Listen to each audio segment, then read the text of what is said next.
It really pisses me off the degree to which anti-Asian hate has resurfaced so strongly in such a short period of time.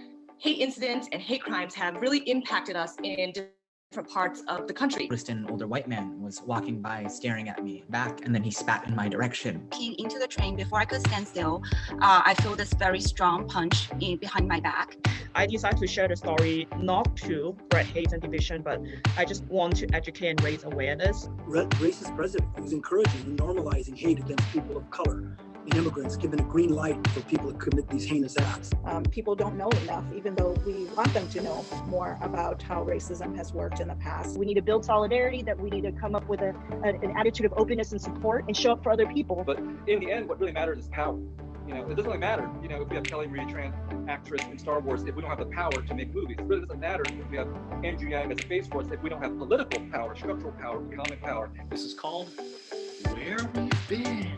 But the root of it has never been the conversation, the feeling when we on the hate crime side of the stick. Today we want to look at the present and how it connects with the past. The big thing is that we need to understand that America, as great as it is, has always gone after immigrant groups and people who are new to this country or people who don't look like the majority population. We know that anti-Asian xenophobia and racism isn't new to this country. It's important to know where and when and how it has happened in the past in order for us to be able to reach towards the future. See, before COVID, our Chinatown and other Asian neighborhoods faced years of pressure of displacement. I hope that we can not just end the hatred and end the racism that we experience ourselves, that we can end the bias that occurs within our community.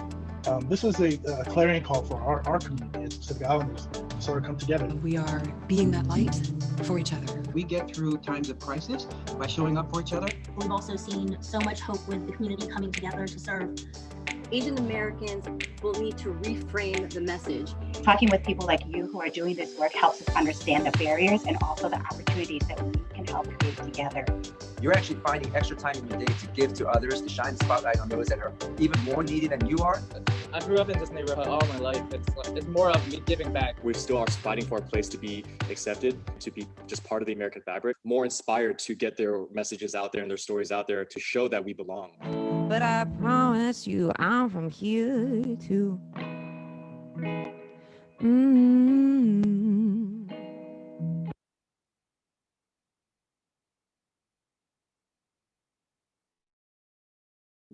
Hi, everyone. I'm Boston City Councilor Michelle Wu. Welcome to the Rise Asian Pacific America Virtual Town Hall Series Finale. Every Friday for the last 3 weeks, we have posed a series of questions and invited guests from diverse backgrounds into conversation. Our first week was getting started just as the video of Ahmaud Arbery's shooting in Georgia surfaced. And we're here during our last week. Yet another video of a Black man's unjust death is flooding our screens. George Floyd in Minnesota. As Asian Pacific Americans are grappling with the rise of xenophobia and racism during this pandemic, how do we hold space for other communities of color and build solidarity with one another? Tonight, we'll explore that complex question and others as we try to answer what's next for Asian Pacific America and what's next for RISE APA. To moderate our first panel of the evening, please join me in welcoming Aisha Sultan.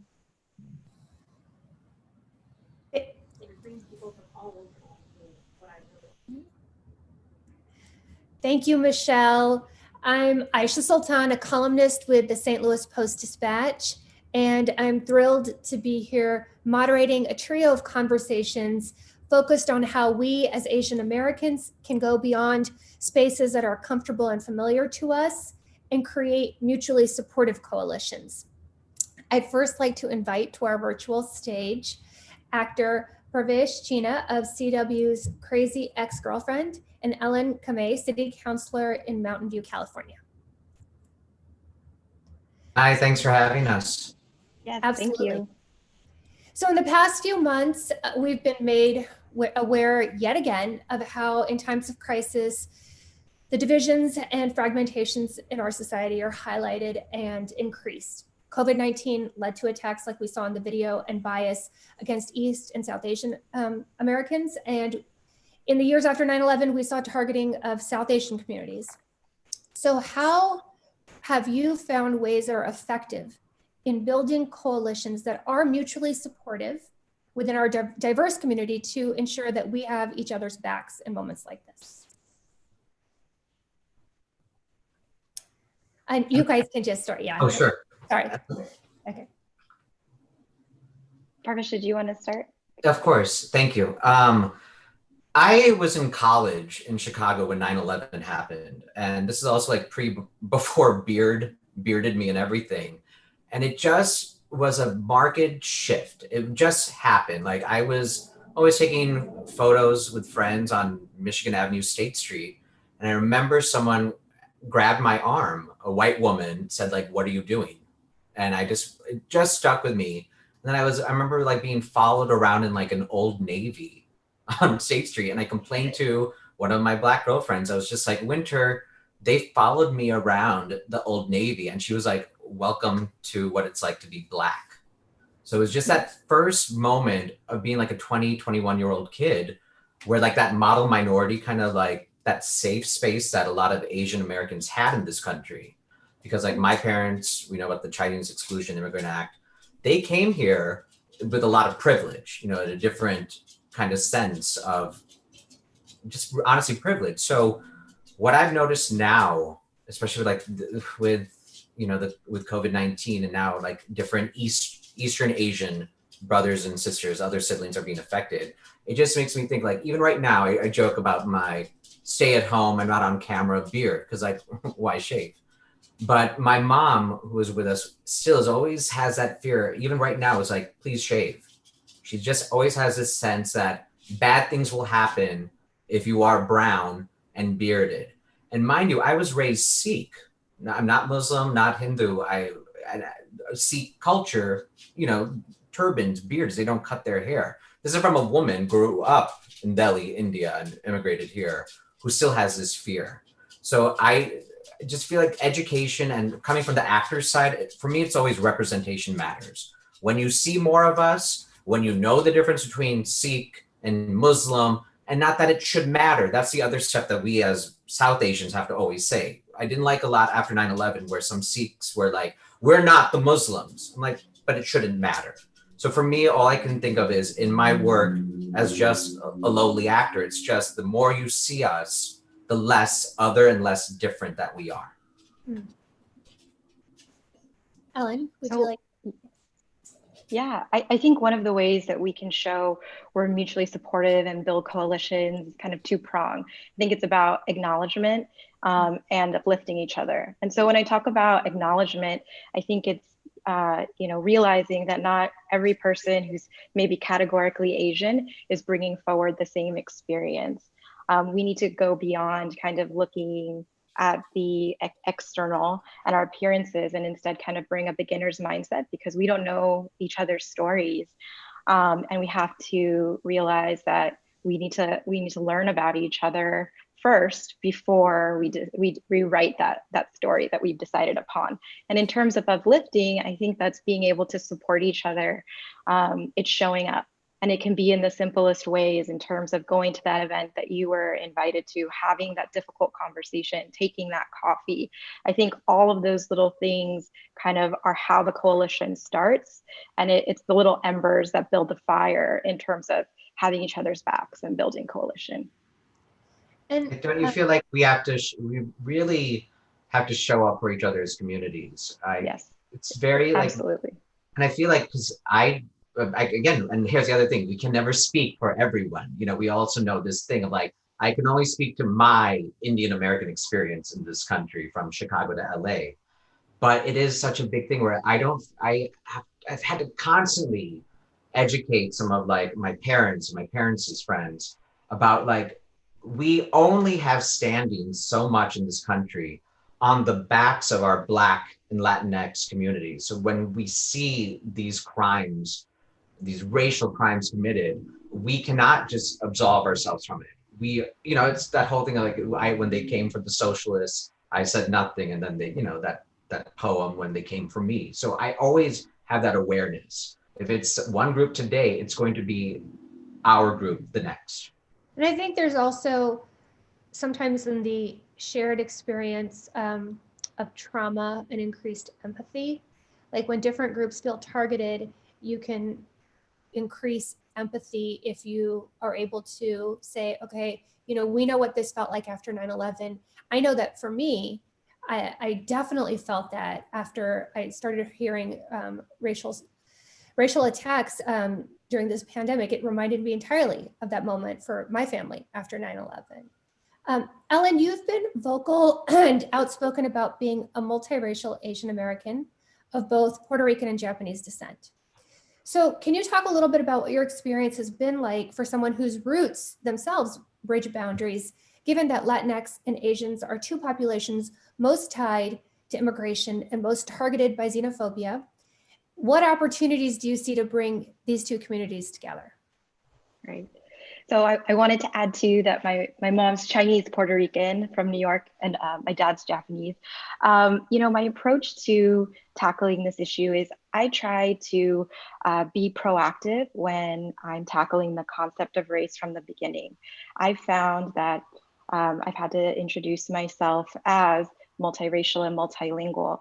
And at first, I think it was a difficult position to be in because I thought, well, how come I have to say these things and I can't just be Ellen? But I think in doing that, that is a bridge because people realize that, though I may be, Asian presenting, that I know what it's like to learn multiple other languages that are very difficult, that are not native to me. Being a double minority, a woman of color, right? I've had certain experiences. And I think it's really interesting for me to kind of juxtapose being a fourth generation Japanese American, where there's been kind of this encouragement for assimilation, while also being, my Puerto Rican side, it's like, you better go to Catholic school and speak Spanish. So I think it's been a really interesting thing. But what brings together communities, I think, beyond just language and culture is kind of like what you were mentioning, the shared experiences. They might not be all equal, but once we allow ourselves to see that we have more in common, and it doesn't have to just be race, I think that is something that's been effective. Absolutely. Bhavesh, the example is often brought up of the AIDS crisis and how the disease led to fear and backlash against gay men, even as it devastated gay communities.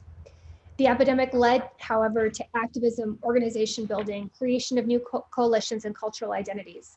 What do you think Asian Americans might be able to learn now from that experience and those examples? I just was watching that History 101 documentary on Netflix, and they actually talked about the AIDS crisis. And Larry Kramer, the founder of ACT UP, who wrote the play and the movie The Normal Heart, just passed away. So it's very timely, like that there are so many similarities to an unknown disease that we were first attributing to, they called it gay cancer for many years, let alone now, all the derogatory terms that we first heard about COVID-19. Luckily, I think that we have technology on our side. We don't have to wait.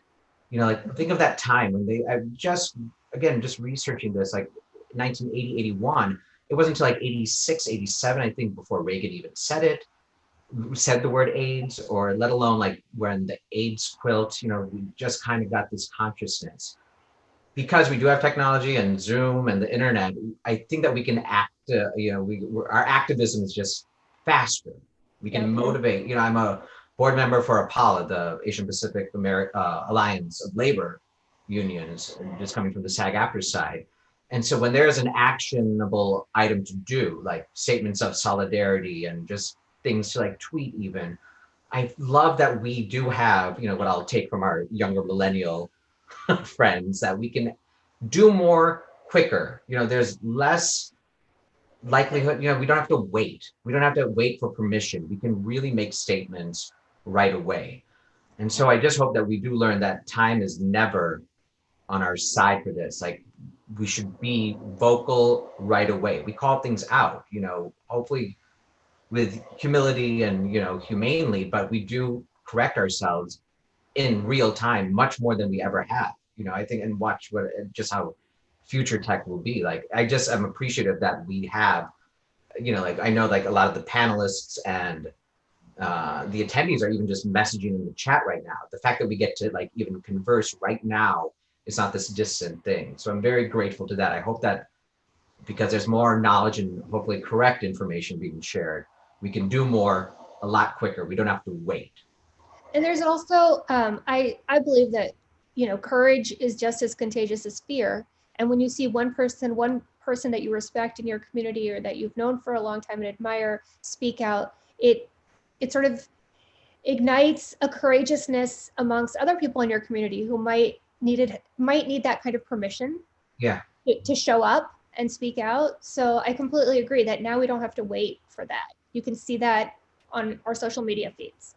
Yeah, and we're seeing, especially artists too, like you can't, the Michael Jordan quote, like whether or not it's, accurate or not, but like, Republicans buy sneakers too. I mean, it's not the way that like Taylor Swift today, has spoken out more against, oppression than Kanye West. I know they've been using that analogy to their little tip, but like, it's just so, it's impressive to me. Like, even the biggest pop stars, the people that we just would think be these like pop robots, have opinions and are using their influence. So that if they can do it, anyone should be able to. Yeah, absolutely. Well, thank you so much to both of you for sharing your insights and experiences. And now I'd like to invite Daniel Wu, actor and producer, best known for his starring role in AMC's Into the Badlands, and W. Kamau Bell, author, comedian, and host of CNN's United Shades of America. Welcome, both of you. Hello. Thank you. Hello. Okay, so Kamau, I wanted to start with this amazing essay that you wrote in Medium about how Bruce Lee inspired you to think about racism in a different way. I love this essay. Can you talk a little bit about how that, what it taught you that was different, and something about how that feels kind of really relevant right now? I mean, I think I was, I try to be intersectional in all my thinking, and that's something I had to learn from a friend of mine who said, you can't defeat racism and make sexism worse. So that was about 15 years ago. So I'm like generally trying to sort of think about things from a bigger perspective. And that's with United Shades is based on that. And then I was tweeting or Instagramming about Asian Americans being attacked because of Trump and Trump's cronies and Trump's base. And there was a lot of pushback from people who claimed to be fans of mine about now they know, it's sort of based on what we were just hearing, now they know what we feel like, but not in a supportive way. Right. And my mind was just blown that like, you're a fan of mine and you think this is okay to say. And as I was sort of just trying to figure this out in my head, I started thinking about like Asian American, like my hero was Bruce Lee when I was a kid, still is. And it was like, and I just started thinking about what I liked about him, what I loved about him. And the more I thought about it, I realized it sort of just, it all came together. I was like, that's right. He was anti-racist too. We don't think of him as being anti-racist, but he was absolutely anti-racist. Maybe didn't have the terminology for it. And so the piece on Medium just poured out of me. It wasn't like a thing nobody assigned it to me. I didn't know what I was going to do with it. I posted it like 2 a.m, but it just, I sort of felt like if I've learned anything from Bruce Lee, it wasn't kicks and punches. It was how to bring people together and use whatever techniques you can to bring people together. And anti-racism is a part of that. Very quickly, what was the feedback to that like?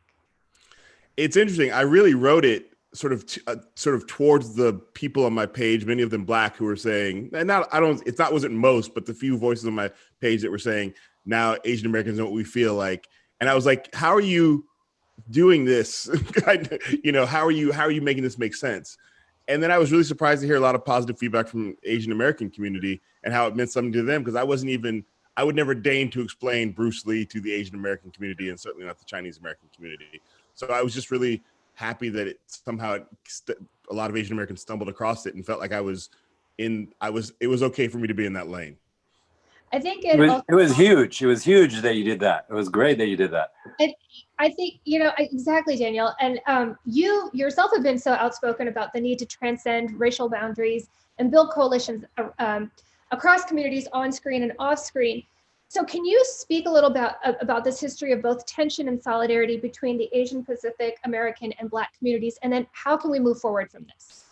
Well, I think, first of all, we as an Asian American community need to have solidarity within ourselves, because I think for many, many years, it was so separate between like Korean, Japanese, Chinese, and then Indian, and then whatever. And then so we need, as a full race of people, to get together and have solidarity to move forward, and then realize that the other groups are in this mess with us together. And I think what we have to also do is, most of us as Asian Americans are second generation, third generation immigrants, and we have to break the ideologies that our parents tried to instill in us. Is like, yes, embrace the model minority myth and take the safe lane, and that's their problem, so let's not deal with that. But no, what we're realizing now is second, third generation, that this is everybody's problem now. Anyone that's a person of color is related to this. So what happened to George Floyd affects me, affects my daughter, affects that generation. You know, what happened to Aubrey Ahmaud, it does affect that. But also what's happening with, you know, the anti-Asian stuff also directly affecting us. So we have to see it as one giant whole. And that's the only way we can actually move forward as people of color to fight racism, period. Can you articulate how you would explain to your daughter or to your parents or somebody else in your community how it does affect you, how it does affect them? I mean, that's when something happens, Yeah, I think, you know, like I was saying with my parents' generation, to them, it was like they went through so much other controversy. They left the war in China to come here. And so for them, you know, they just wanted to find some way of success. So if that meant taking the easy path and not resisting what's going on in this country or staying out of the politics, that's what they're going to do.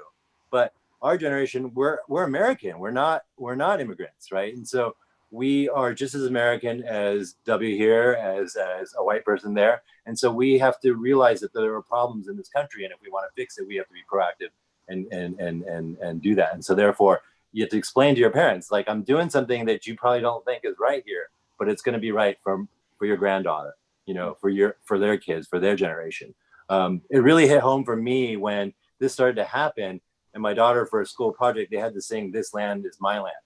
And she sang it. It sounds so beautiful, and the whole class sang it. But I had this like sadness because I was like, that's not true. You know, that song is not true. This song is written for white people and maybe their perception of this country, but it's not true for the rest of us. And made me feel really sad, and made me really want to take a more proactive approach towards, you know, working on this problem that we have in this country.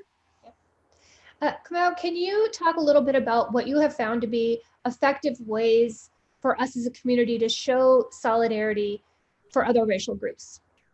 I mean, yes, I just want to add on to something that Daniel was saying. I think we also have to understand that the division between the Black community, the Asian American community, and division even amongst different Asian American groups is also just a tool of white supremacy. Yes. Like white people at the top of this, it works out better for them if we can all stay separate. So yeah, I only just realized recently that the model minority thing was this element of control, you know, and because my parents believed in that, they embraced it. And so I kind of got sucked into that. And it was only very recently that I realized, oh, that was a trap for all of us, you know? Yeah. And I think that, like, just to answer your question, is that the idea of like, I find it's important for me to celebrate the members of my people that I think are doing great. Like today, to see like Steven Jackson and Jamie Foxx going to Minneapolis in the middle of a pandemic to speak up for George Floyd is amazing. And I also find it's important that if people in my community are not acting correctly, then I have to tell Kanye West that he's lost his mind every now and again. You know what I mean? Like, so, and not be afraid to criticize the members of my group. And I think right now, specifically with George Floyd, at least one of those police officers is an Asian American. And I think there are Black people who are sitting back waiting to hear the Asian American community. And I'm not accusing anybody of not doing it here, but waiting to see if they will call out those members or to put those people in check. No, that is, I know. And then we'll get to this later, but when you don't have like a collective voice that speaks for you, then how do you say that, and what are the best ways to say that? Daniel, I wanted to ask you a little bit about what kind of dialogue should Asian Americans be engaging with diasporic Asian communities, you know, with people in Asia around topics of race who might have a very different cultural understanding and context in their societies. So what should those conversations sound like? Yeah, it's very interesting because I had the unique experience of living in Hong Kong for 20 years. And so I suddenly wasn't a minority for 20 years, and I experienced what that was like to be a majority, right? And so when you're in the majority, you become ignorant about a lot of certain things. And so like I think a lot of my Asian friends in Asia don't realize the struggles that are happening here, or they look at it as like, oh, that's America because you're not white, and then that's what you're going to get for living in America, right?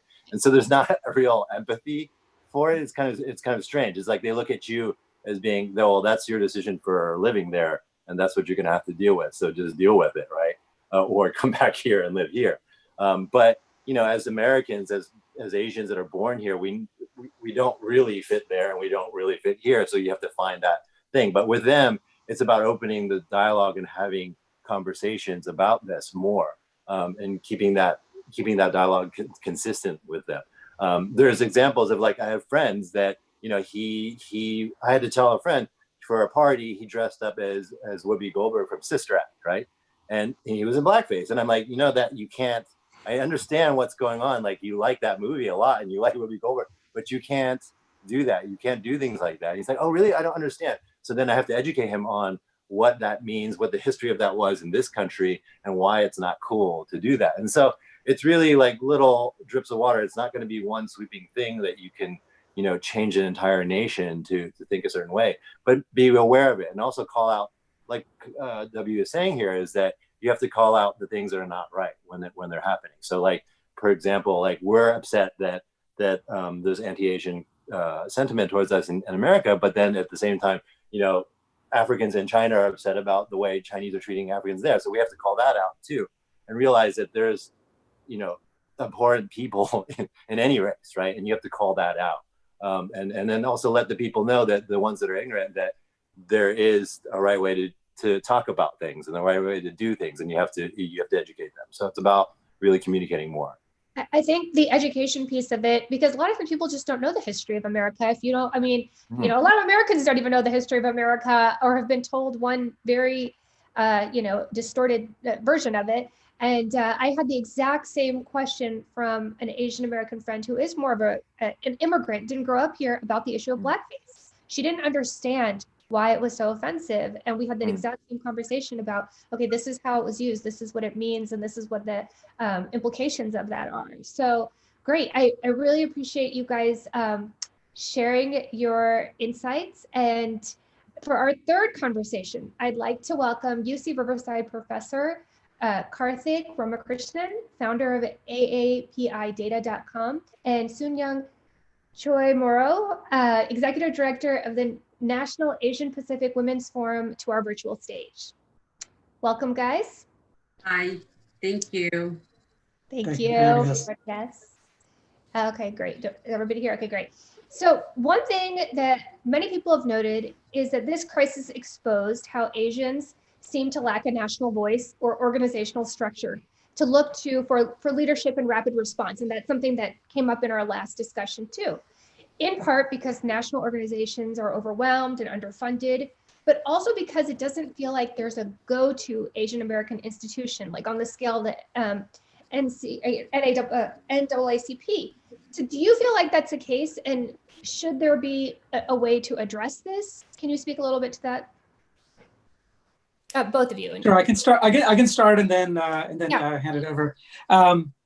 So, part of it, there's no one national organization, or there is an organization, but it's a coalition, right? And so that's one of the things I think it's important that when you talk about Asian American and Pacific Islander communities, because you have this diversity, it's going to be really hard to just have one organization that can encapsulate all of that diversity. And we think about diversity in terms of ethnicity or detailed origin, but there's also diversity on issues. And so there's a coalition called the National Coalition of Asian Pacific Americans. And you have many national organizations, and some of them have these regional chapters or regional coalitions that then feed into that national organization. It's a pretty powerful model. They have a system of internal accountability and a policy platform. The thing is, they're not resourced the way that they should be, right? And that's actually one of the things that I think is really important in our community for us to not only advocate for more resources from government and from foundations to support our work, but we also need to do whatever we can to support it internally. One example I'll give that's a small step in that direction, API data this year, this is well before COVID. In January, we came up with an idea of launching a campaign called Give in May. And May is APA Heritage Month. Many people don't even realize that May is APA Heritage Month, right? You kind of need to be somehow connected to the movement to realize that it's Heritage Month. We also don't have as much grassroots and small donor philanthropy as we should. So we partnered with Asian Pacific Fund, APIP, and a couple of other community foundations. And I'm happy to say we were hoping to raise about $100,000. And as of today, we still have 2 days left. We're close to $200,000. Oh, wow. That's excellent. That's great. Almost double. And the big part of it is, so we have close to 100 organizations that signed up. And even though I've been in this space for a while, many of these organizations I haven't even heard about, but they're doing such great, important work in their particular cities and addressing the needs of communities. So I think you can have both. You can have that incredible diversity nationally and also smaller organizations in different cities doing important work, but coming up with platforms that can try to unify and harness the kinds of resources and talents we have. Seung-Yoon? Yeah, thank you for that, Karthik start. Yeah, I agree. I think, so NCAPA is a great coalition that NAPAF, my organization, is a part of. And in fact, I'm on the executive committee of the board there. So thank you for the spotlight on that, on the work that we do. I just want to also put it into context that, you know, whether it's discrimination that we're, you know, facing through this crisis, or other racial groups are experiencing various issues that they're going through, there really isn't like one voice per racial group that speaks out and sort of the go-to. So I just want to dispel that myth that there is one Black group and one Latina group and one Native American group that speaks for the entire country. I think that's a little bit simplistic to say. And I think that with the rise of social media and different ways of getting your voice out there, whether it's, you know, you creating your own blog and getting out on the internet and all this stuff, like there's so many more ways to have your voices heard that it is diversified. What I am noticing though, through this pandemic and the racism that Asian Americans are facing, that media isn't covering it the way they cover other issues. Like you know, you'll get a story here and there, and it's like, unless somebody has been bludgeoned with, you know, a knife or a rock, like you're not going to hear the stories. And you know, I personally have experienced harassment on the street with my 5-year-old with me, right? And no one wants to cover that story, even though it was a harassment that I experienced, a racial harassment I experienced walking down the street with my 5-year-old. They're like, well, that's not interesting enough, right? So I think some of it is that, and we've also had issues with, you know, trying to get people with bigger profiles like our electeds to speak up about this. And they're like, well, we just don't see we don't really see Asians being discriminated against, right? So there's this invisibilizing of our community that also adds to it. And so I think there's so many reasons why our voices are being diluted and distracted. I mean, and there are lots of great reasons, right? Like there's the pandemic, there's the economy, the health, you know, public health crisis. We have, you know, Black people continuing to be murdered at you know, atrocious rates, right? Like there's so many things that are out there that I think, you know, we really need to do the work of building the foundation and you know, investment in our community, as Karthik was saying, is that some of it is really like NCAPA, you'd think it was this huge organization. It's a staff of 2 people. Like literally Greg and Young are it. And up until last year, it was just Greg, right? Like with a very small budget, most of us are like volunteering our staff time to support the coalition's work and that. And so there definitely needs to be a vision for an investment of a collective movement building in the Asian American community. But at the same time, it's so diverse, right? That I think coming up with one message that fits on one page is going to be very difficult for our community in general. And I think it's a very legitimate and important criticism to make when there is disparate media coverage of, for example, one thing that was said earlier, it's like when you're waiting to hear condemnation or you're waiting to hear a spokesperson or someone from one group condemn an act by a member of your own group, like I can't tell you how many times after 9/11 I would hear people say, well, where are the moderate Muslims speaking out? Where are the Muslims speaking out condemning what these terrorists are doing? It was just like a tired refrain I heard all the time. And it's like, well, everyone I know is condemning this. Maybe it's just not being covered the same way. Maybe they're not getting the same sort of platform or voice that other people have. So I think that's also really key is, as a member of the media, I frequently critique the media, and I think that it is important to hear from our community those critiques as well, and because it's true. So Aisha, maybe I'll add one thread to this. We've been talking a lot about rise in hate, but there are a couple of other important dimensions in terms of how COVID-19 has been affecting our communities. Yes. And I was just working on a blog post. I thought I could publish it today. We'll publish it on Monday, looking both at death data in California due to COVID-19, as well as unemployment data nationally, from the current population survey.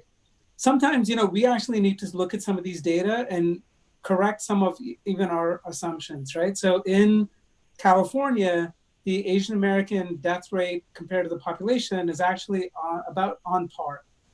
But when you look at the Native Hawaiian and Pacific Islander community, it's over 2.5 times their rate of the population. So their risk of death is and it's the highest of any group in California, any racial group. And I think that's going to be so important, right? So a lot of times we throw around API as if it's just one thing, but the PI piece is so important to tease out whenever you have the chance to do it. Right. And the disparities are so stark. And then looking at the unemployment data, I didn't know before looking at the data what it would show. It shows that Vietnamese Americans, so among Asian Americans, they don't allow a Pacific Islander disaggregated breakout, but among Asian Americans, 27% of Vietnamese Americans are unemployed. Mm-hmm. Now that makes a lot of sense given that they're disproportionately in certain sectors, right, including in personal care, including nail salons, et cetera. But compare that to Chinese Americans at 12% and Indian Americans at 9%. It's a world of difference how these communities are experiencing the economic downturn. So I want to make sure that as we think about COVID-19 and its effects, of course, the discrimination and hate crimes matter, but we also need to look at the economic havoc that is being wreaked in all of our communities. Well, I'm so glad you brought up the data piece, because as someone who's our expert here and really pays close attention to AAPI demographics and attitudes, what are you seeing among rising generations in our communities? And what is the data showing you there? Is there a greater interest? Yeah, I'm sorry. The rest of it was like, is there a greatest interest in building a common political infrastructure, perhaps in generations that are coming up right now in Asian American Pacific Islander? Yeah, so what we've seen consistently over time is that, first of all, it's important to note that when you look at Asian Americans in general, they tend to lean left. They tend to be progressive on a range of issues. On some issues that are maybe more closely tied to religion, you see some differences in opinion. But even, say, Vietnamese Americans, they support universal healthcare, right? They tend to be among the more conservative groups. But what you see in the second and third generation is even stronger progressive opinion. You also see a greater likelihood of people calling themselves Asian American, for example, right? So that pan-ethnic identity and that sense of solidarity, it increases with time spent in the United States for the first generation. It also increases beyond that first generation. But it's also important that there are key organizing moments. And this is where the work of all of these amazing organizations comes in. One group in particular that I think has been so consistent in terms of their solidarity across groups is the Japanese American community and the JACO in particular. The traumatizing experience of internment was so strong that ever since then, and including with the civil rights movement, they've been consistent for racial justice for various affected communities, including the South Asian community post 9/11, including with various other communities now, including with Muslim communities, ever since 9/11. So I think hopefully that's something that we can model, that we don't have to wait for the second and third generation to have this deeply and strongly felt politics of solidarity. Oh, excellent. Great point. Sung-Yoon, I wanted to ask you, as we eventually, hopefully, start to come out of this crisis, and we look to build new institutions for the future, what are some things that we need to keep in mind to ensure that we're truly respecting intersectional identities and centering the most marginalized within our own communities? Yeah, I mean, I think we've seen some things that people have said will never happen overnight, like paid leave and work from home, like just things that disability community and working moms have been fighting for a very long time, just happened like that because now it's affecting everybody, right? So there are just some things that we think we need to keep and not go back to, even like telemedicine, the fact that people can get, treatments over the phone and for things that are fairly minor. Like, I think there's just so many ways that we're making access possible because of this pandemic that we don't need to go back from. So I think that's one.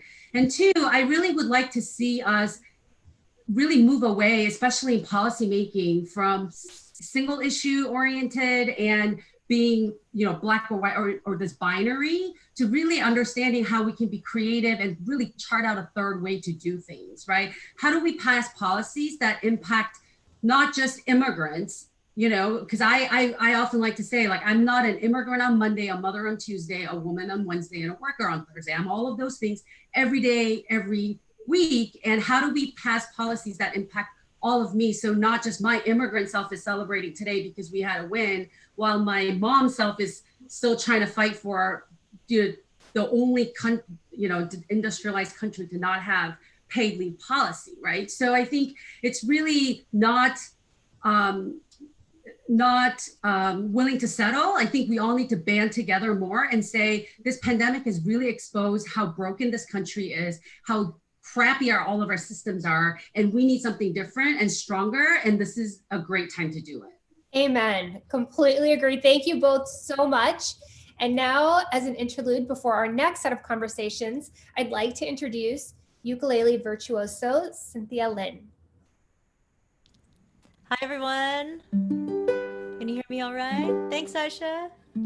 Thank you for inviting me to this, the town hall. I'd like to share a song of hope with you all. This is an original song called New Day, and it is a song to remind us to look ahead, to keep hope alive, and to use our voices and to be the change that we want to see.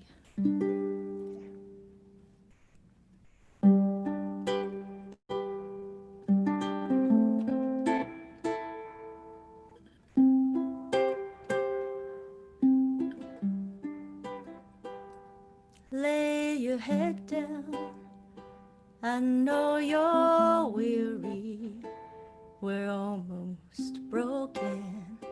It's been so dark for so long, but times are changing. The world has spoken. We can be better, we can be strong.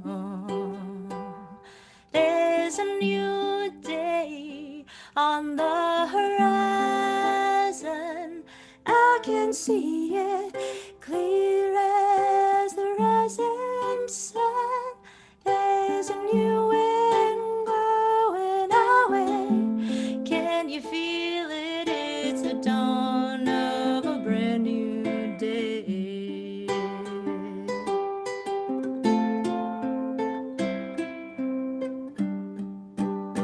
So call your sister, talk to your brother, convince your mother. We still got reason to believe. Embrace the dreamers, stand up for the fighters and teachers, and dare to be the change we seek.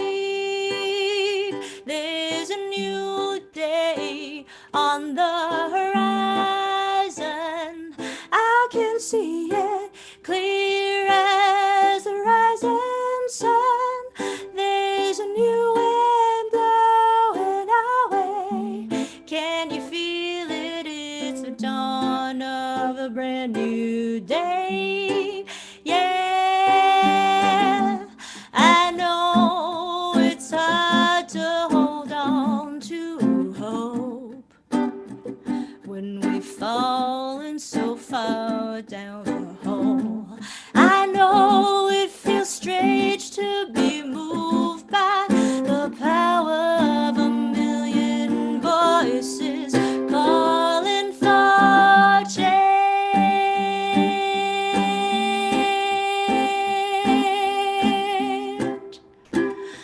make a change. It is a new day, feeling a new way. We can be better and better and better and better. It is a new day, and I just can't wait. I know it's not too late. I know it's not too late. Can you feel it? Hope is leading the way. Oh, it's the dawn of a brand new day. Aloha, everyone. Take care. Thank you so much for having me. Thank you so much, Cynthia. If you were not moved by that beautiful and powerful song, then I think you need to check your earphones. Thank you so much, Cynthia, for reminding us that the power belongs within us and that if we want to see change, it's up to us. And I think that is a perfect way for us to segue into our next panel. My name is Sharon Tomiko Santos. I am a state legislator in the state of Washington. Throughout this series, we've asked you for feedback about the series, ideas on where to go from here, and general thoughts about organizing in the Asian Pacific American community. Tonight, we invited some of you to share those comments at tonight's town hall. We'll be hearing from people who represent areas or perspectives we haven't heard from yet. So first, I'd like to invite someone who wrote to us with the subject line, "I'm all in." Please welcome Adriana Yan. Adriana, please tell us a little bit about who you are, where you're from, and what you shared with us about our series and the Asian Pacific American movement. Absolutely. Hi, everyone. My name is Adriana Yan, and I am currently a design engineer at Privately up here in Connecticut. I am actually a Southern California native, and when I first made the move out here, not only was it the first time I lived away from friends and family, but it was also API community, and I found one through the Asian American Leadership Forum, an employee resource group at my company. Over the last 3 years, I've worked with this group to put on programming for professional development. I've hosted social and cultural events, and I've also worked to recruit and retain API talent so that our company continues to diversify its workforce. This year, I've had the honor of serving as the president of this amazing group. And while it's been a great journey, I've also started to feel a little bit restless. I turned to the internet to look for groups, and I found Rise APA. And this group really stood out to me because I saw that it was led by individuals who work with public policy or have positions in the House of Representatives, for example. And I think this is really important because these people have a seat at the table where decisions are made and can drive measurable and effective change. And so, as soon as I found out about these town halls, I've started calling in and found it really encouraging to be a part of this group that's able to bring the community together from all walks of life. And last week, when they proposed some ideas for where to take the community next, the idea of a national convention really resonated with me. I really like the idea of having an annual event where people could gather, we could remind ourselves of where we come from, take a status on where we are, and then look forward to all the work that remains to be done so that we can continue to move the needle and push the group into the direction that we all want to go in. So thank you all for doing this. Thank you for hosting these town halls. It's been great to see everyone come together like this. And I'm really excited to see where we can take our community next. I think we are at a point in our lives where there are probably a lot of people that are interested and ready to, they have found their voice and they're ready to engage. So great job, and I'm so excited. Thanks. Well, thank you, Adriana. And I think you really have expressed not only what is behind these town hall meetings, but also I think what we're hoping to see come out of these town hall meetings. you have expressed that you take the initiative when you see that there's something lacking.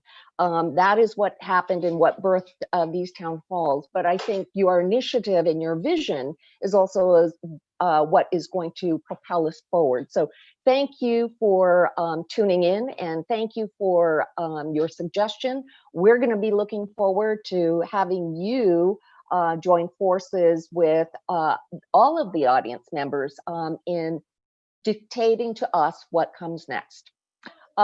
Next, I want to introduce Callie Nguyen, who's just finishing her first year at the University of Maryland. Callie, welcome. Please tell us a little bit about yourself and how RISE APA has resonated with you and what you'd like to see next. Hi, I'm Callie, and obviously I'm young and there's still a lot of things I'm learning. And I think this pandemic and the wake of anti-Asian racism that we've seen, this was like the first time I've been experiencing anything like this, the first time I felt self-conscious or uncomfortable about my race and my identity. And I think that one good thing that's come out of this pandemic is I've seen a lot of people in the Asian American community there's this waking up, and I'm including myself in this because I've grown up in this bubble where personally I've been very sheltered and relatively privileged. And I know that a lot of the adults in my life and a lot of my peers have never been really engaged in these issues of race politics. And a part of that is because, we've been privileged enough to not have to care because it didn't really affect our day-to-day lives. But I think that this pandemic, along with taking an introduction to Asian American studies in school and learning about all these different concepts, have really taught me that the model minority myth, which I've personally lived up to and benefited from on some level, and the idea of yellow peril are really two ideas, two sides of the same coin. And it showed me how easily these racial meanings can flip and how our sense of belonging can vanish in an instant. And obviously this is really scary for young people like me. And I found RISE APA really empowering because it's not only a way for me to educate myself, to gain a deeper understanding on what's happening and to listening to all these different discussions from different perspectives, but it's also really given me a sense of community. I feel like, we've been seeing a lot of community leaders, a lot of role models, and a lot of ordinary people like myself who really do care about these issues and really do want to make a change. And in terms of the future, what I want to see for the AAPI community, of course, I've been thinking personally a lot about the idea of solidarity and anti-Blackness in the Asian American community, which we've obviously been talking about all night. But I feel like in terms of coming from a youth perspective, I've personally developed a much deeper sense of my Asian American identity. I used to write essays about being Chinese American, where I just talked about celebrating both Christmas and Chinese New Year, or eating hot dogs or school rice at home. And obviously holidays and food are very important parts of community and culture, but I'm learning so much more about the history and the context and the story behind this community. And I hope that a lot of other peers my age also kind of delve in deeper into the sense of, into this part of their identity and gain a deeper sense of self and a deeper sense of purpose. Thank you, Callie. That is so remarkably stated as you're talking, I'm thinking back to all of the mentors in my life. And I think each one of us can recall not just one, but several mentors. And so I'm glad that you found a sense of community here in this town hall. And remember, mentorship doesn't get foisted on someone just because you attain a certain age. Mentorship can occur any time in your life. And you've already, I think, expressed the maturity that you are showing that mentorship lead to your peers and others who will look to you. So thank you for joining us. Thank you for having me. Yes, absolutely.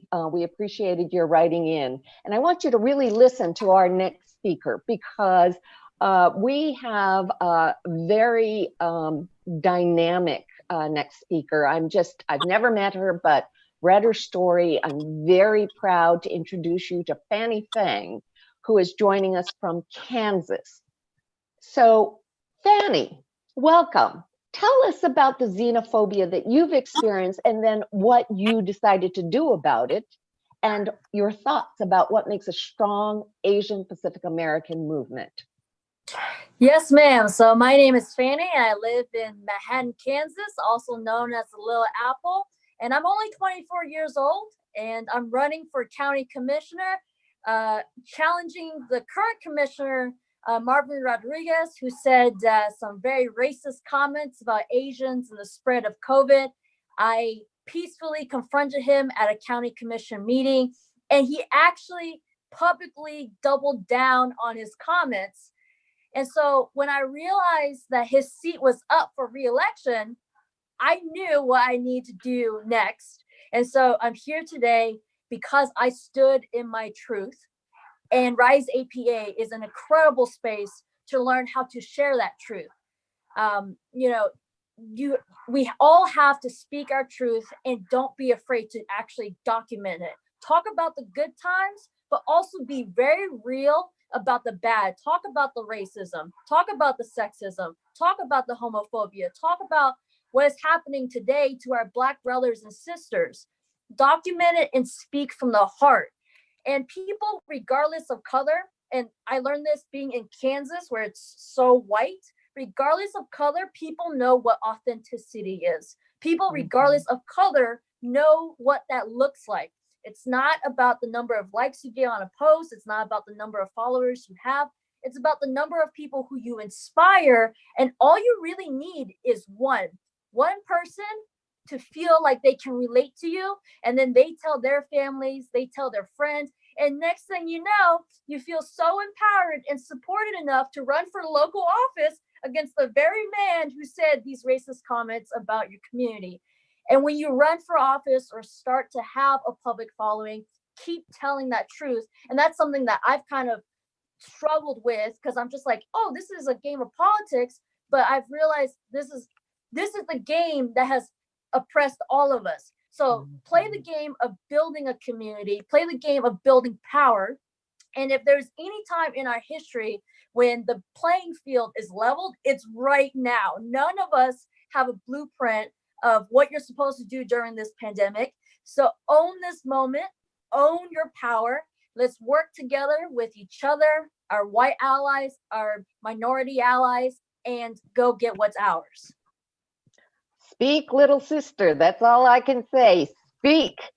I think that you certainly embrace the notion and the spirit that, why get mad? Get even. So you go, girl. I'm so proud of you, and I wish you so much luck in the months and years ahead. I know we'll be hearing more from you. Next, I'd like to invite Benjamin Ng to our virtual stage. He wrote to us with a lot of ideas, and he's here today to share some of them with us. So welcome, Benjamin. It's really great to have you here. Why don't you start by telling us a little bit about yourself and share your ideas with us? Okay, well, very much appreciate the opportunity to be here and be a part of the Rise APA. It's been really a wonderful platform to hear about, the roles of leaders and activists and writers and journalists. It's been fantastic. So really, among all the ideas, I think the common theme is really to have a plan. And so I guess my major recommendation would be that we plan the work and work the plan, as we used to say at the company that I used to work at, And I think it's very easy for us to blend together the short-term goals and long-term goals in terms of these current bias attacks, and the longer-term goal in terms of ending discrimination, equalizing opportunity, that sort of thing. And instead of blending these together, we're living in a very intense environment right now in terms of the pandemic with resulting medical and economic outcomes, political year in terms of elections, trade wars. Now, so it's a very intense environment. And because of that, some of these long-term goals, they both take time and may not be so realistic short-term. That's not to say we forget them. So all I'm saying is that we kind of pause a little bit and think about what's realistic in this current environment, short-term. So a simple example would be to enforce existing legislation. So how do we educate? How do we hold authorities accountable? How do we identify the communities that community organizations that we should support that actually do the education, that actually advocate and lobby to government organizations, that actually meet with the district attorney's office and that sort of thing? how do I identify those organizations that we should donate to? And those would be some short-term goals in order to, short-term actions in order to actually support a short-term goal, sort of tamping down on the intensity of the bias that we're experiencing right now. But not to forget about the long-term. Long-term might be something like really eliminating, discrimination, being accepted fully as Americans, if you will. So these are really long-term. And that requires investments in other places, representation, cultivating the next generation of leaders such as Fanny, advocating and lobbying for appropriate legislation, building those coalitions. So in summary, all I think is that we should be clear on what we can achieve in the short term, make the appropriate investments, raise awareness about where those investments should be, such as community organizations, both locally and nationally, have Asian American and supportive people go ahead and donate and support and express their support to those organizations. At the same time, think about the long term and kind of organize ourselves with sort of a work plan around that and make those investments as well. Thank you, Ben, for that very thoughtful summary and 30,000 foot level examination of how can we now move forward. We've really, I think, uncovered not only a lot of passion over the last 4 weeks, we've uncovered a lot of energy, ideas, and we've discovered our community, as one of our previous speakers noted. And now we have to take a look at all of this together and put it into a thoughtful, methodical, executable plan, as you say, if in fact there is anything to be coming out of these 4 town halls. So thank you very much. That's a very important perspective to share. Thank you. And now I have the great pleasure of introducing a colleague of mine from the great state of Texas, State Representative Jean Wu, who will help close out this conversation. Representative Wu, welcome to RISE APA's finale program. And you've supported us since the very beginning, so thank you very much. I'd like to ask you, what resonated with you and where would you like to see our Asian Pacific American movement go next? I really enjoyed listening to the conversations today, and a lot of people brought up a topic that I had spent a lot of time in the last few weeks thinking about, especially considering all the things that are happening today. Asian Americans can no longer sit back and be comfortable and think of ourselves as the minority, that we're somehow special and we're insulated from all the racism and all the bigotry that happens in this country. And, I think members of my community are guilty of it, members of my own family are guilty of it, that we say like, well, we don't want to get involved in these things because it's none of our business. And, everyone thinks we're the good ones. But when it comes down to it, we're just as vulnerable to discrimination and to attack and to bigotry as anyone else. But a lot of times we just choose not to see it in order to maintain the ideal that we have. And what I would like us to do is something very simple, and that is start talking to other communities, start working with other communities, other oppressed communities. And when I go talk to people about why is it that when Donald Trump talks about the Wuhan virus and Ted Cruz says it and John Cornyn says it, and people say, use the term Kung Flu, what does that mean for us? I said, it's no different than when Donald Trump talks about the wall, when he refers to Black people as thugs, when they talk about the Muslim ban. It's all about bigotry. It's all about humiliating communities that do not have the power to fight back. And I'm telling you, we don't have the fight back. We don't have the ability to fight back on our own. But what we need to remember right now is we can do this together.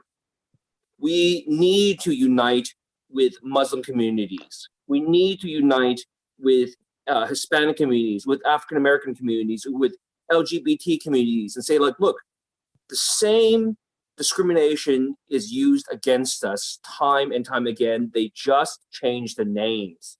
They just change the names of the people they're making fun of, that they're denigrating, they're putting down, and they're oppressing.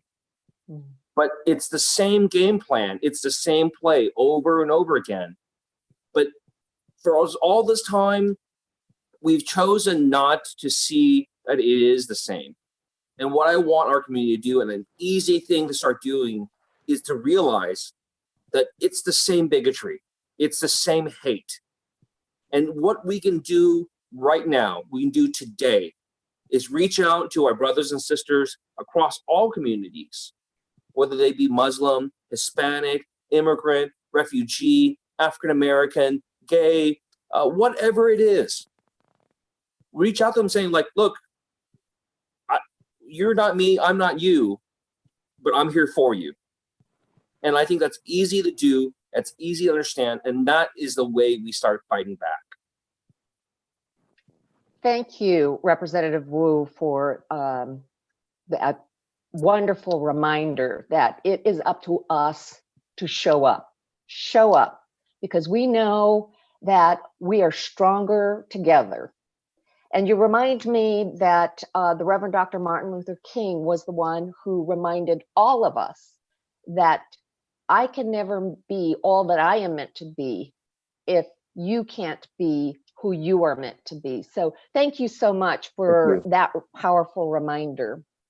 Now, our audience, you will hear more about what RISE APA plans are for the future in just a few moments. But first, we have a conversation with international super celebrity Maggie Q, moderated by California State Assembly member David Chiu. David? Thank you, Sharon. Good evening, everyone. It's David Chiu from San Francisco and the California State Legislature. We do have one final guest before we're going to hear from our organizers. And she is someone who is no stranger, I think, to all of us, an international Hollywood icon. She is someone who is one of the first Asian leads in a network drama. Actress and activist Maggie Q, most recently seen in Designated Survivor, well known for her lead in Nikita. Maggie, are you with us?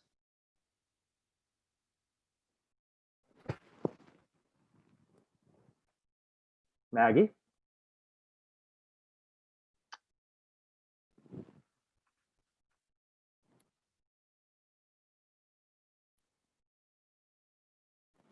I think I'll ad-lib just a little bit. Hopefully we are not having technical challenges.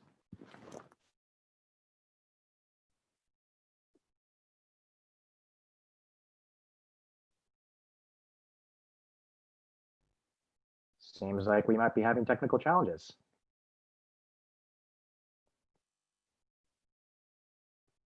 I wish I could sing the ukulele, but I can't do that. We might bring Cynthia Lin back, but maybe while we're waiting for Maggie, why don't we move to our final conversation and bringing our RISE APA organizing team together. We have been working for many weeks to pull this off, and it has been an incredible honor to work with. Oh, Maggie, you with us? I am. There you are. How's it going?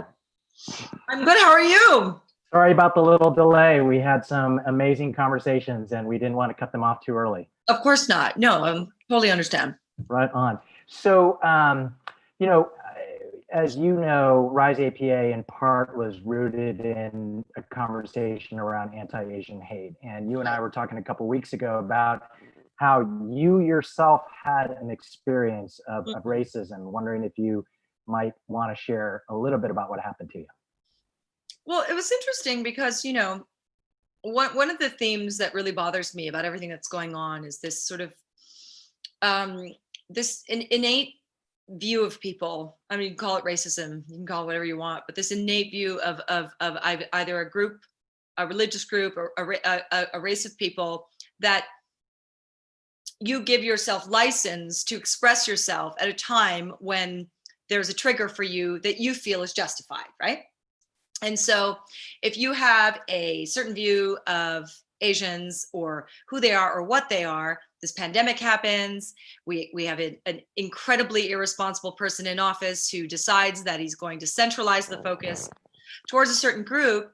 And then people who have this sort of innate feeling inside go, oh, well, here we go. And that's why it is so irresponsible. Oh, here we go. Now the things that I was feeling or the views that I had before are available to me and possible now, possible to be spoken out loud and possible to be expressed. It's what happened when President Obama was elected and subsequently after, as he was in office. It was the exact same sort of scenario of like, well, this is the feeling I have about this group. And so now all of a sudden I have this license to express it. And so that's, I think, been really unfortunate. And I think one of the things that has been really sad about that is that what is this image that people have of Asians? And what is that has decided it's going to come out now? And so for me, it was interesting because I was filming in Romania and I had this experience where I was with a girlfriend of mine and I was meeting her. And when I walked into the room that I was meeting her in, she was sitting with a European gentleman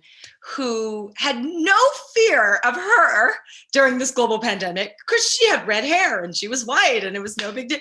But the minute I walked into a room, all of a sudden it became this this moment of, well, oh, we got to be careful about this person. Look at her. She's got to be infected.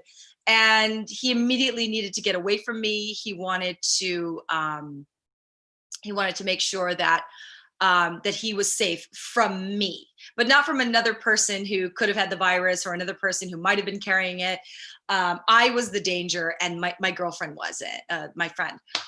So it was really interesting. So I ended up having a confrontation with this gentleman because I just happened to leave my key card near where he was standing. What he did was he ended up getting up and leaving this room and going into another room because I was in that room. And I found that out when I left the room. And it was very upsetting. And I remember going back and thinking, I certainly don't need to stand up for myself as far as that. I have no problem doing that. I mean, I almost look for trouble sometimes. But for me, I remember walking back into the situation and thinking, you know what? No, this is not okay. And not only is it not okay, I need to make a statement to this gentleman for my entire community so that someone who is less outspoken than myself has this experience with him next and doesn't get the reaction and doesn't get the racist motivation that he had because he sees it differently now.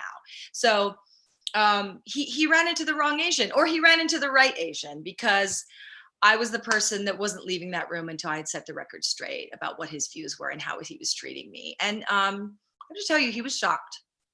He really was shocked. I mean, I could see it in his face that he couldn't believe that I, first of all, was up in his face and had to say the things that I had to say. But it reminds me of a girlfriend of mine who lives in Paris. She's Korean and she's always targeted. They're always trying to steal her purse, grab her phone, thinking that, oh, there's just this demure Asian woman on the subway and I'm gonna run off with her phone. And she's like, and twice she's gotten her phone back by chasing after them, grabbing onto them. And every time it happens, they look at her in such shock because they thought, well, it's an Asian woman. Surely I can just take advantage of her and it's going to be no big deal. And no, I think that we're finding our voice. I think that it's our responsibility in those situations to not just stand up for ourselves, but to stand up for our communities and the view that people have on our community. And I think that those broader statements are going to help us in the long run.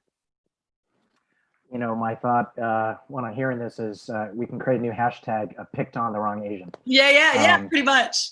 One question I have for you, you've spent a lot of time in Asia, but obviously also in the United States, and you are very familiar with how incredibly diverse and frankly fragmented the Asian Pacific American diaspora is. And there are many who have wondered if we could really unify. And I think clearly this moment we're thinking about that. From your perspective, how important is it for us to unify? How do we unite ourselves to rise up? It's interesting because, Asians, we have such a huge challenge because even the Latin community has a unified language and there's a lot that they, can share and culturally they can relate to that are similar. But if you're talking about, someone who's from Japan and someone who's from India. You're talking about two entirely different worlds, and yet we're both Asian, right?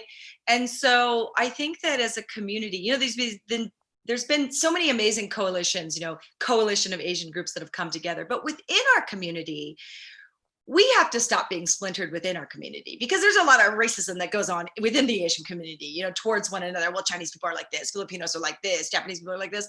And the truth is, if we are splintered within our community, once we face a problem like this, where we're being targeted outwardly and broadly, you really don't have a coalition that's united to fight against it, right? Because you're going, oh well, they're just targeting the Chinese, and I'm Korean, or they're just targeting Chinese, and I'm Indian, and nobody really considers me Asian, because how that goes. That's another thing that's hilarious about white people, is they don't remember that Indians are Asian, or that there's 48 countries that identify as Asian, and there's a lot of us. And so I think that the embracing of one another within this community, these coalitions are really important to support. And there are a few of them, but I think that, as somebody was telling me the other day, that, was it you, David, when we were talking on the phone, you were talking about that play that you went to? Was that you? Tell me more. It could have been. Somebody else was telling me about a play that they went to. It was an African-American play, and it was an African-American playwright. And, it was an African-American from every angle, actors, all of it, and had showed up to this. And the theater was full of African-Americans that had come out to support this. And then on the flip side, when it's, an Asian director or an Asian, cast or whatnot, are we coming out to represent and to support those communities? And I forget which friend was telling me this, had come into the theater, and it was like 70% white people, and there are a little bit of Asians, and there are a little bit of something else, but they were like, wait a minute, this is an all Asian product. We should be coming out in droves as Asians to support this. And I think that's where you see a little bit of fracturing within the community, where you're like, well, because there's so many different types of Asians, are we going out in that broad sense and saying, well, it doesn't really matter, like from what part of the Asian community you represent, we're going to support you. And I think that Asians find that very difficult, because, as you know, we're very tight knit within our groups.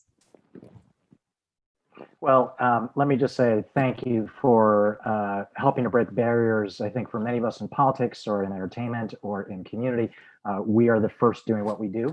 And being able to work with each other and support each other across these lines is so incredibly important. So appreciate the conversation. Thanks for being with us, and keep making sure they're not messing with the wrong Asians.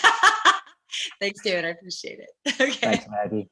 And with that, we are now going to transition to a final conversation. The first time we want to actually bring all of the organizers of this event. I want to bring up Yuling Yu from New York, Michelle Wu from Boston, Fu Lee from Minnesota, Sharon Tomiko Santos from Washington. All five of us are elected officials in our various states. And then rounding it out, our fellow Asian American journalist and author, Jeff Yang. Come on to the virtual stage. Thank you, David. And because I am not actually an elected, but I am in great company amongst you, I'll serve as the moderator for this conversation. I will say that when this set of town halls was first being planned, and your amazing group of state and local officials reached out to me, because many of us are friends from before. David, you and I actually grew up together. It was both an honor and also, I think, an incredible opportunity to sit with you and start thinking about how we might plan this. Some of the things we talked about were the degree to which our community really needs to find a better way to express the voices that are often unheard at the grassroots level. That at the national level, we are seeking more resources, more representation. But when we look at the communities, the constituencies that each of you represent, we're seeing real human stories. We're seeing impact of this disease and the xenophobia that has come in around it, expressing itself in the real world.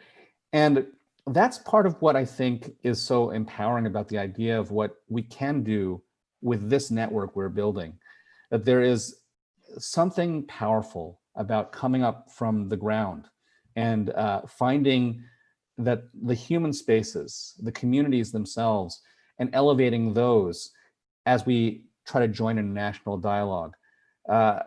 We talked a little bit about what we wanted to say in this final, if you will, gathering of our organizing team. And this is a moment, obviously, where we're seeing our brethren, African-American, Black and African-American individuals, in a state of significant heartbreak and mourning and fear and anger. And we're often at a loss as to how we can be allies, how we can respond, how we can rapidly find ways to connect and elevate and provide support in these times. And for me, the fact that we were able to pull together these conversations in just weeks' notice, we started organizing this less than a month before the very first one, shows the power of a team, a coalition like this that starts from the grass upwards.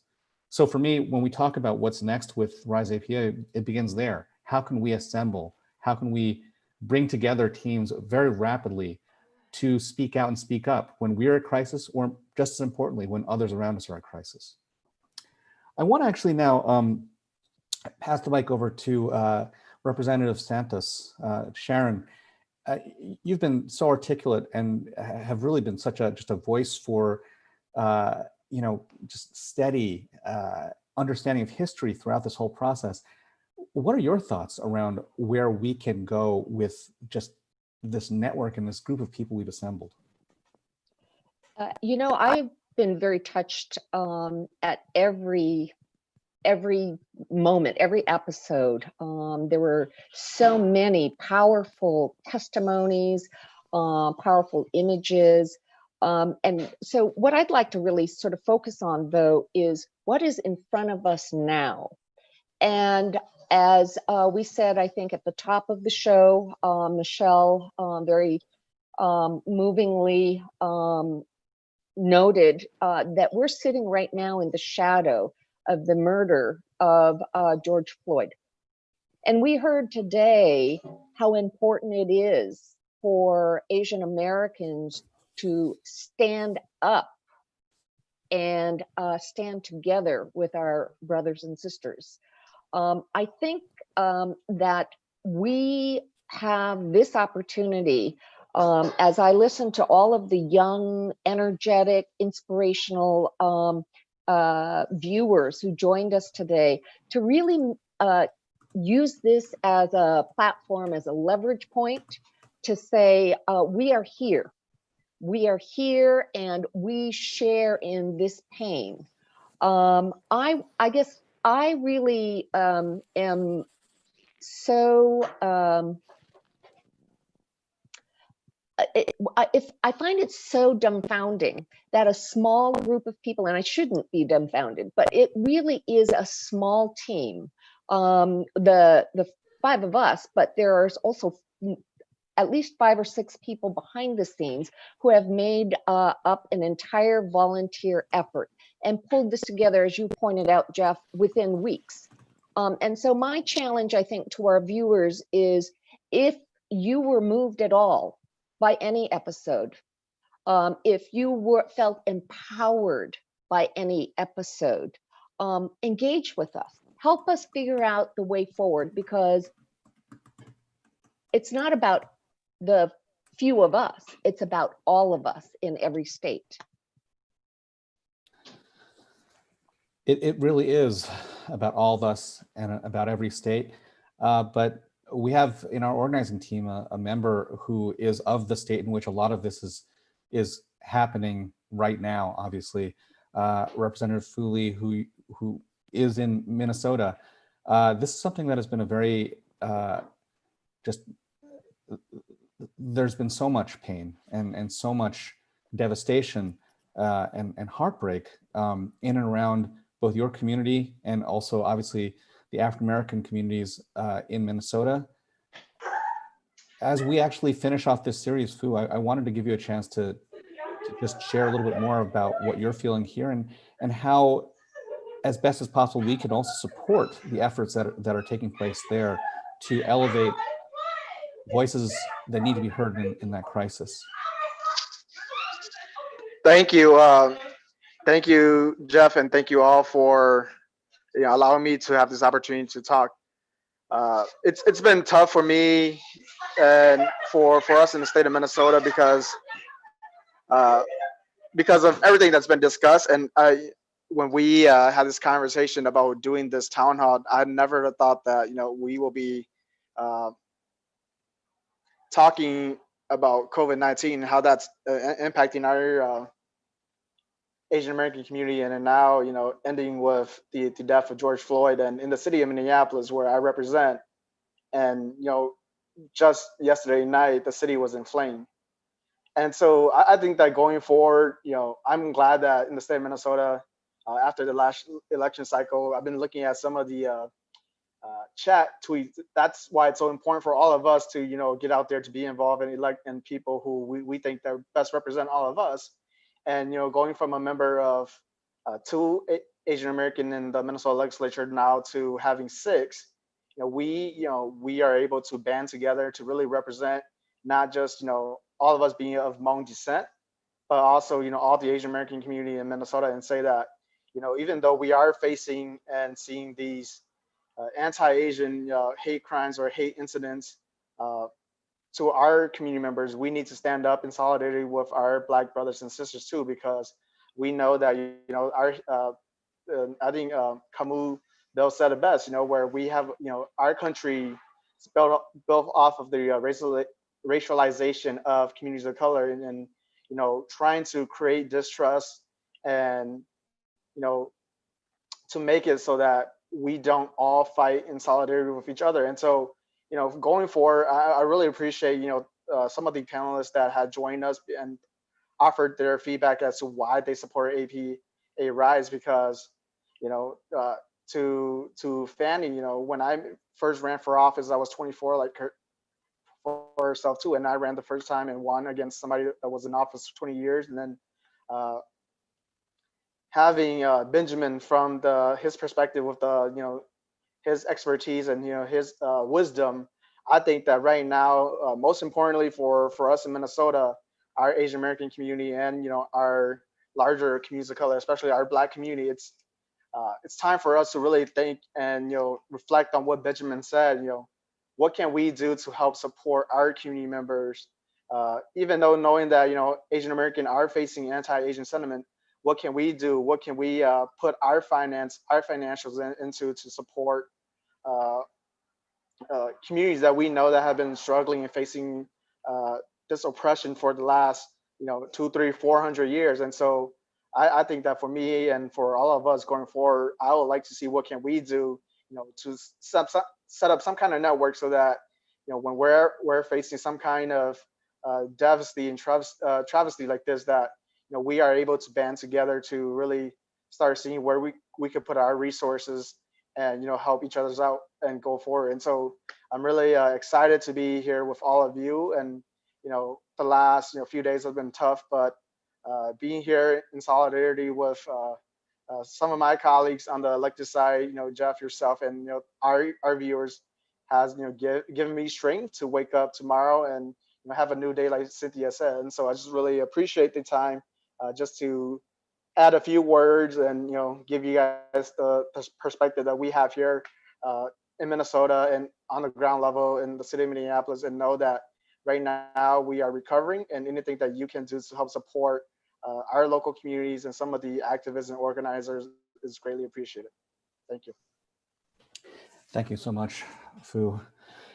One of the things which I think has really struck me about this series is the degree to which we have younger voices who have stepped up and spoken out so eloquently and talked about things that they are doing themselves firsthand, even at their young age.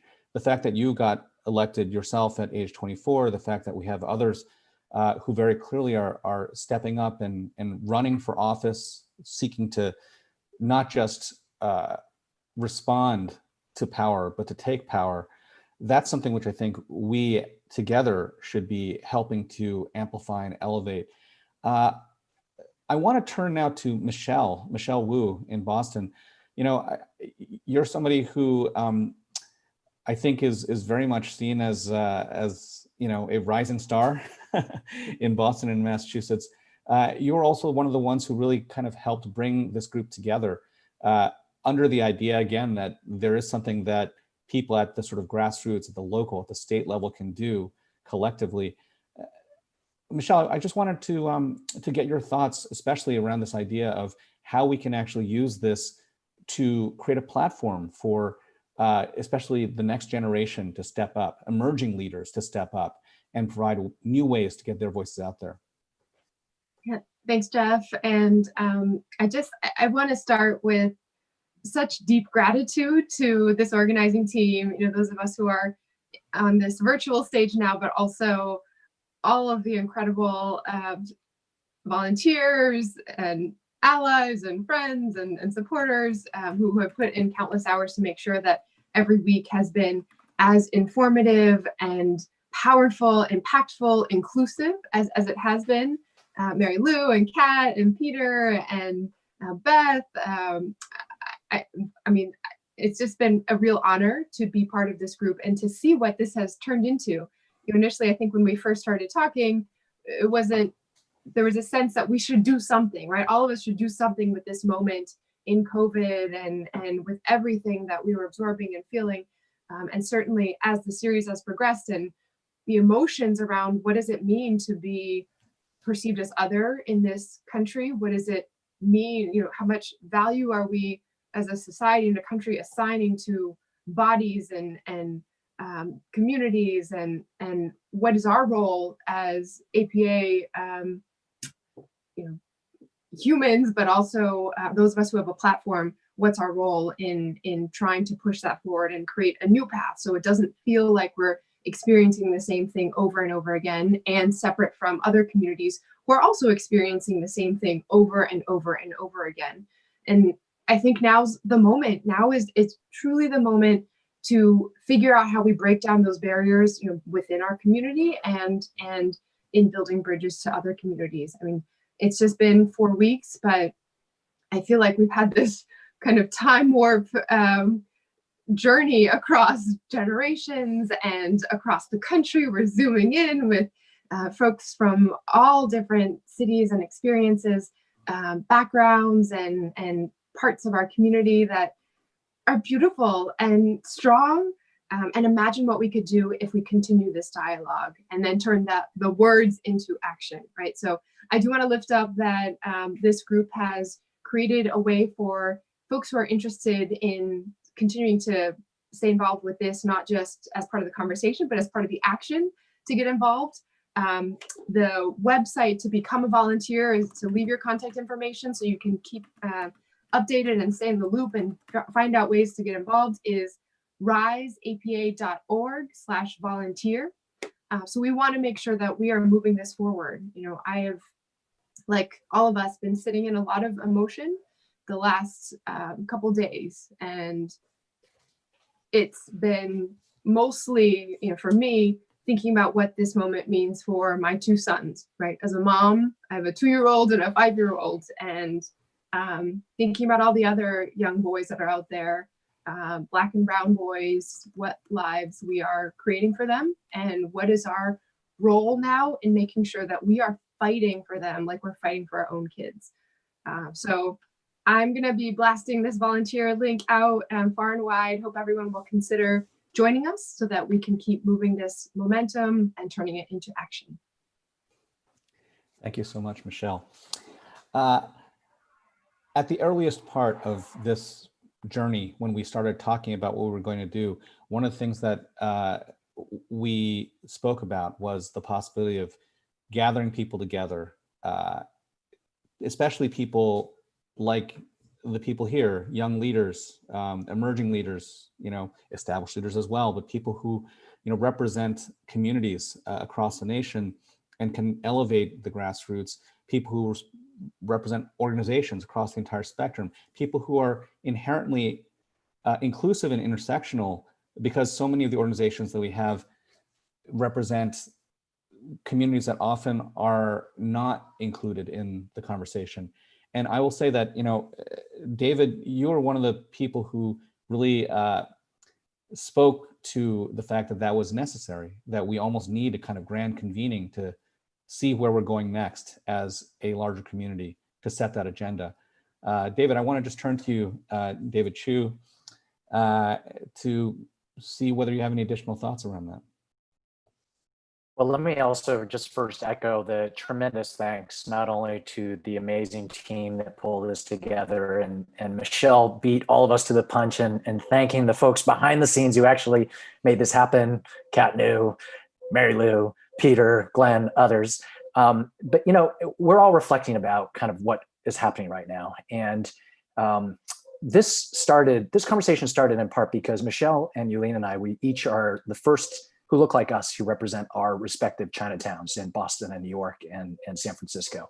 And we have just seen so much hate and so much pain. And I think we've all had this moment of, is this it? Can we do more? Let me lay out a couple of things that I think we absolutely need to do. And this is really a call to action for those of you who are watching in the comforts of your home, because it has been a tremendous amount of work to pull this off, and it has been amazing. But we are 10 people. We need to be 900, 9,000, 9 million people moving forward.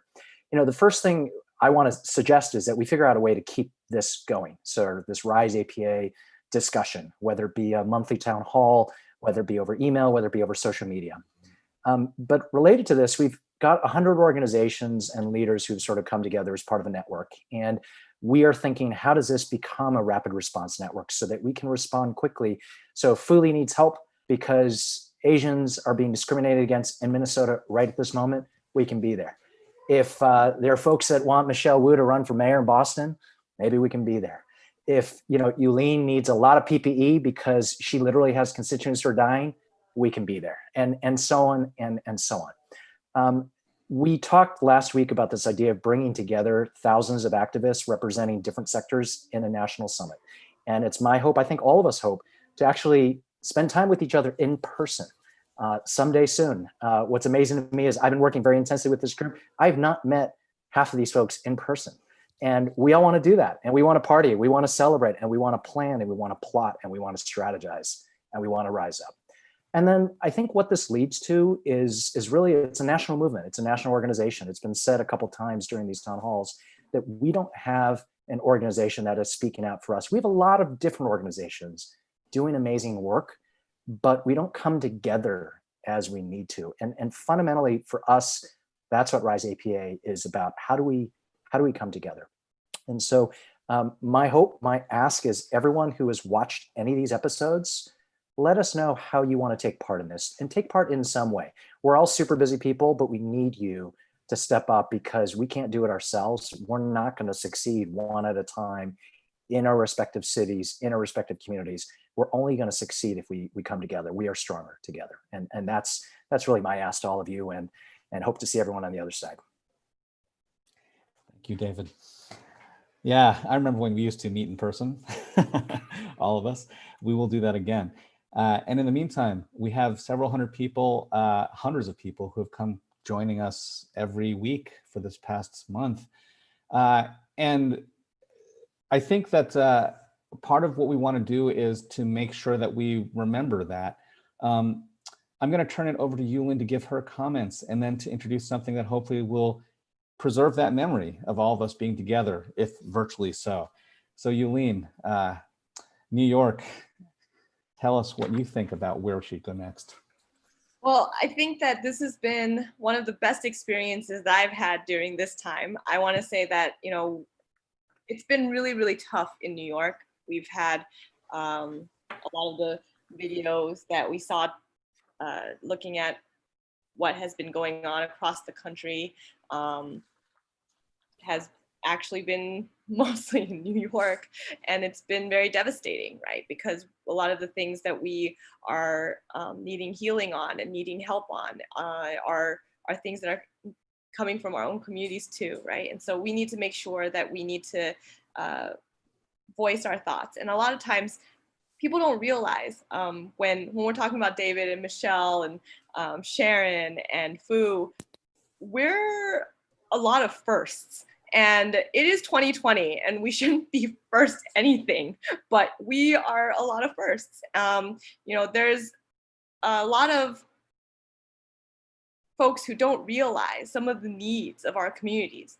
And in New York, I will tell people that we have 13% of our community, of our population here in New York is Asian American, and yet we have less than 2% of the representation. That is astounding, and it bleeds through in our policies and how much money we get in our budgets, how much representation we get at the table, and it bleeds through, you know, to how many people get resources from our community.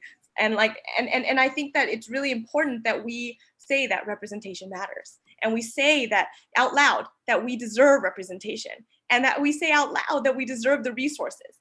Even though we are in New York, Asian Americans are actually the most impoverished racial and ethnic group in the entire state and city. We have actually been the group that has access to the least of the resources and benefits. And I think that, you know, for a community that needs so much help, it is very clear that we need to be the ones who actually fight for that help. And I am so glad that we have been in this conversation together. I am so glad that we are able to step up and stand up and rise up together. And I think that it is incredible that we are able to be in this coalition all across the nation together. And I want to say thank you to every single person who participated, and every single person who's listening at home, and every single person who took the time to actually be on one of our panels. And I want to say that we have shown here that we are so diverse, and we are so creative, and we are so wonderfully brilliant. And I want to show this in a very special activity for all of us. And this series couldn't have been done without all of you. So the organizations and the viewers from all across the country, if you can turn on your video, and I just want to say, for all of the folks who are our panelists, turn on your video now. For all of our volunteers, I'm talking about you, Beth, Peter, Mary Lou, I'm talking about you guys. Turn on your cameras right now. We're gonna have a fun little activity, and in the chat, you'll see a separate panelist Zoom link. Okay, it's gonna come in right now. Please rejoin the webinar using that link so that we can take a huge group selfie, because we love selfies, right? And make sure that your cameras are on and your microphone's muted, and be sure to rename yourself when you rejoin and include the city where you are from. And after the picture, thank you so much, everyone. After the picture, if we are having any technical difficulties, please, we weren't trying to like cut you off or anything, but please feel free to take a selfie of your selfie as well. And so make sure that you guys sign on, okay? I'll see you in just a few seconds.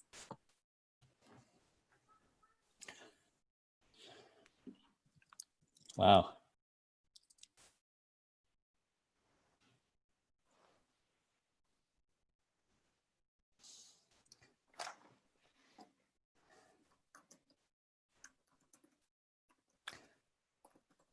Who's taking the official selfie from our side, by the way? I think Peter's gonna help with that. Okay. Yeah. Multiple pages. We should also like join in on making sure that we are getting these, you know, selfie photos. I think everybody should be posting their selfies, right? That'd be so fun. Glenn is like doing the thing. I'm starting to see people. I'm starting People to see coming back in. I see you. I see you. Wow. Oh, this is so good.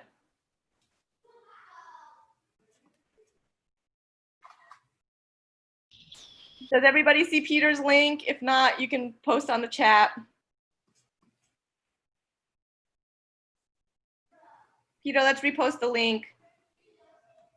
Make sure that your camera's on, your microphone's muted, and be sure to rename yourself when you rejoin and include the city that you are from.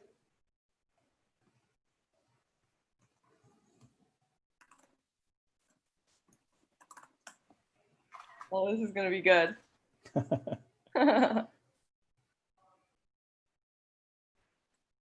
Why is Parv so cute?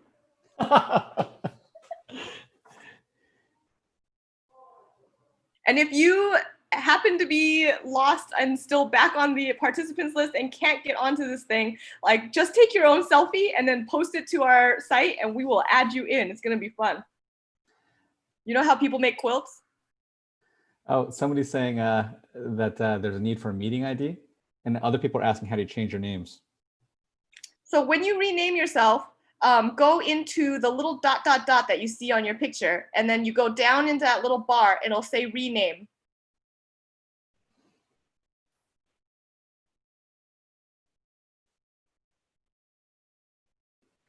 Some people are saying the link is getting stuck. Click on launching.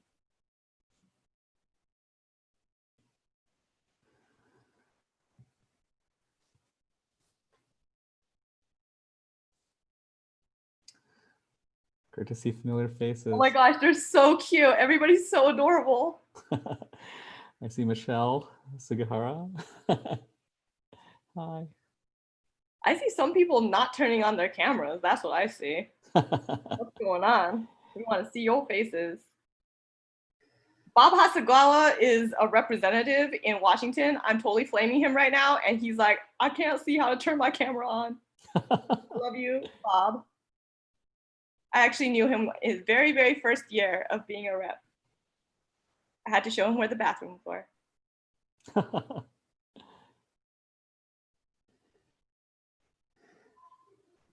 Uh-oh, they're saying no video available, not working. I think that some people are having a little bit trouble with the link.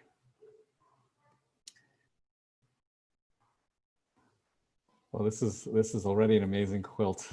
I know, this is amazing. I'm starting to see so many more people are on.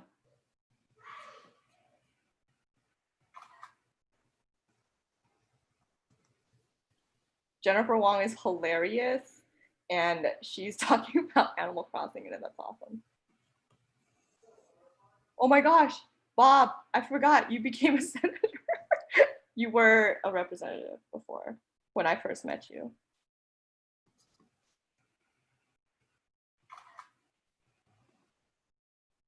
Wow. Well, we may be, I wonder what the limit is. You might have made the limit. Maybe that is the reason. Can you send the link again, Peter? Oh, 300 is the limit. Peter has just sent the link again for everyone who's looking for it.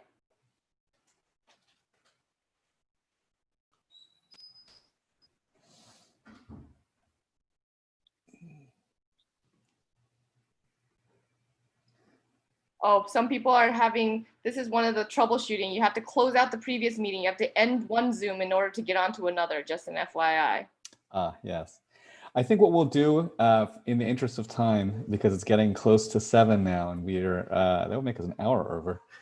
I think what we'll do is if you can't get on as we begin taking these selfies, take a selfie of yourself and send it to us at riseapa.org@gmail.com, and we'll quilt them together. Just make sure you include your name so we know who you are, your city, and we'll just ensure that you're photoshopped into our quilt of unity. So thank you guys so much. You do have to actually leave first before clicking through. So I guess, essentially copy paste that link, go out, paste into a browser, come back in if you want to do it. But otherwise, I think we'll need to actually start taking some pictures. And like pose, right? We should do something kind of fun. What do you? I mean, I'm a big proponent of finger hearts. What about you, Jeff? If you feel like it, let's go for it. Why not? Finger hearts. Finger hearts it is. Anything Asian. The double peace sign. If only I had boba. Yeah. All right. I'm gonna take some manual pictures here while we're waiting. Yay! Oh my gosh. Oh. Nami's like doing the biggest heart ever. It's so cute. Oh. There we go. This Fantastic. is amazing. This is amazing. I love it. All right. I think we are looking pretty good here. So I think if we have our pictures, and again, if you weren't able to make it back in, please do send us your pictures and we'll put them together. Thank you guys, all of you, so much, especially those who have been supporters throughout this, people who have been participants throughout this, people who have been viewers throughout this. This has been such an incredible experience for all of us, especially in a time when there's so much heartbreak, so much tragedy, and so much devastation. We are socially distanced, but we are still together. So again, to everybody who's been a participant, everybody who's been a viewer over these last 4 weeks, know that this is just the beginning. We look forward to staying in contact with you and making something bigger out of all of this. And again, thank you for listening. Thank you for watching. Thank you for being a part of our community. Good night, everybody. And now everybody can say they have a selfie with Daniel Wu and Parvesh. Yeah. Take care, guys. Bye. Bye.